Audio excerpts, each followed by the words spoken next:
Assalamualaikum semua. Jom kita masak udang masak tempoyak petai. First, perap udang dengan garam dan kunyit. Kemudian goreng udang sehingga masak dan kekuningan.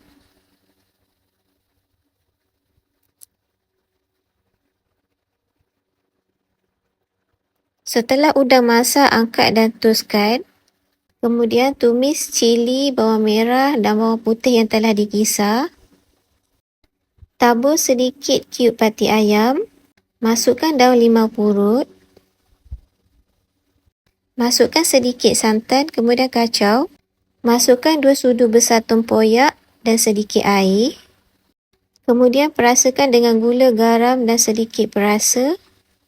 Masukkan serbuk kunyit.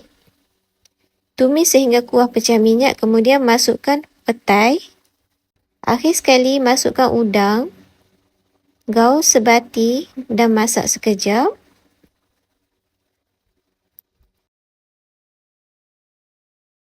Siap, sedap dimakan panas-panas dengan nasi. Selamat mencuba.